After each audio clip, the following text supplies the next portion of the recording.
Assalamualaikum warahmatullahi wabarakatuh. Saya Kursita Aurelia Emansyah dengan NIM 212111073 akan menjelaskan materi mengenai dalalah.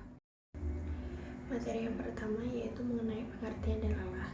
Pengertian dalalah dibedakan menjadi dua macam, yaitu secara istilah dan secara bahasa. Secara bahasa yaitu merupakan bentuk maskar dari dalalah atau ya dalalah yang artinya menunjukkan atau penunjukan.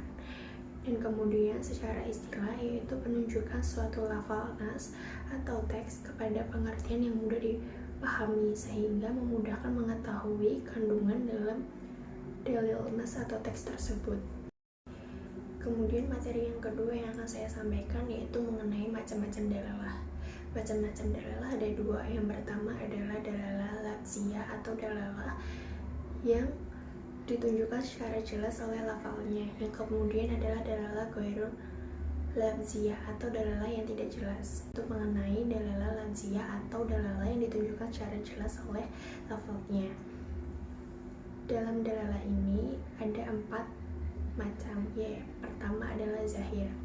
Zahir merupakan lafal yang bisa dipahami maknanya secara langsung atau lafal yang sudah jelas maknanya. Contoh dari zahir tersebut terdapat dalam surat Al-Baqarah ayat 275 yang berbunyi wa aqallallahul bai'a wa harama riba, yang artinya dan Allah telah menghalalkan jual beli dan mengharamkan riba. Jadi sudah jelas dalam ayat tersebut dijelaskan bahwa halal dan haramnya terhadap jual beli dan riba. Yang kedua adalah nas. Nas merupakan suatu lafal yang menunjukkan hukum dengan jelas dan merupakan makna asal dari teks. Bedanya dengan zahir, yaitu jika zahir bukanlah makna asalnya, kalau nas memang yang menunjukkan pada hukum yang jelas dan merupakan makna dari teks tersebut. Dalalah nas mempunyai kemungkinan untuk ditaksis atau dikhususkan. Contoh dari nas sama dengan zahir yaitu pada surat Al-Baqarah ayat 275, akan tetapi berbeda maknanya. Apabila dinaskan, ayat tersebut memiliki makna bahwa jual beli tidak sama dengan riba. Yang ketiga adalah mufassar.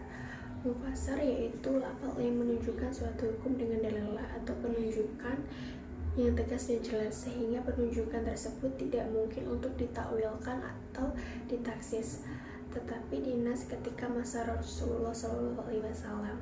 Contoh dari mufassar sendiri terdapat dalam surat An-Nur ayat 2 yang berbunyi az-zaniyatu wa az-zani fajlidu kulla wahidin minhuma mi'ata jalidati, yang artinya yaitu perempuan yang berzina dan laki-laki yang berzina, maka adalah tiap-tiap seorang dari keduanya 100 kali dera. Jadi mufassar dalam ayat tersebut terdapat dalam kata mi'ata yang sudah jelas, tegas, dan tidak bisa ditakwilkan yang lain. Berarti apabila mendapatkan 100 dera, maka yang akan dilakukan yaitu adalah 100 dera tersebut. Dan yang keempat adalah mukam.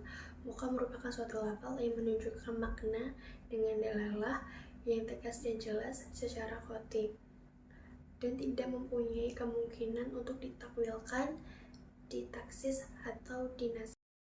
Dan mukam menduduki posisi tertinggi dalam kejelasan di antara derajat-derajat kejelasan lafal. Yang contohnya terkandung dalam surat Muhammad ayat 19 yang berbunyi fa'aqlamu annahu la ilaha illallah, yang artinya yaitu maka ketahuilah bahwa sesungguhnya tidak ada Tuhan selain Allah. Artinya dalam ayat tersebut sudah dijelaskan dan ditegaskan bahwa tidak ada Tuhan selain Allah SWT.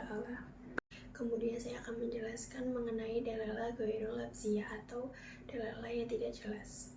Dalam dalalah tersebut terdapat macam. Yang pertama adalah kafi. Kafi memiliki asal makna yang jelas, akan tetapi tidak jelas jika diterapkan ke makna yang lain atau kepada kasus tertentu. Contohnya seperti menjamret, mencopet, dan merampok. Yang kedua adalah muskil. Muskil merupakan sesuatu lafal dari penunjukan maknanya terdapat ketidakjelasan sehingga muncul beberapa perbedaan pendapat dalam memahami lafal tersebut. Contohnya terdapat dalam surat Al-Baqarah ayat 228, wal mutalatun yatarabus nabi'ai musihin salah satu khairuin, yang artinya yaitu wanita-wanita yang ditala hendaklah menahan diri atau menunggu 3 kali kurung. Dan yang ketiga adalah mujmal. Mujmal yaitu lafal yang mengandung makna secara global dalam kejelasan maksud dan rinciannya tidak dapat diketahui jika hanya dengan lafal itu sendiri. Contohnya dalam surat Al-Baqarah ayat 43 yang berbunyi wa aqimus sholata wa atuz zakata, yang artinya dan dirikanlah sholat dan tunaikanlah zakat. Kemudian yang keempat yaitu mutasyabih. Mutasyabih yaitu lafal yang tidak menunjukkan kejelasan maknanya dan tidak pula ada dalil yang menjelaskannya. Contohnya alif lam mim pada surat Al-Baqarah, Yasin dalam surat Yasin, dan alif lam shad dalam surat Al-A'raf. Demikian penjelasan saya terhadap materi dalalah. Apabila masih banyak kurang, saya mohon maaf. Wassalamualaikum warahmatullahi wabarakatuh.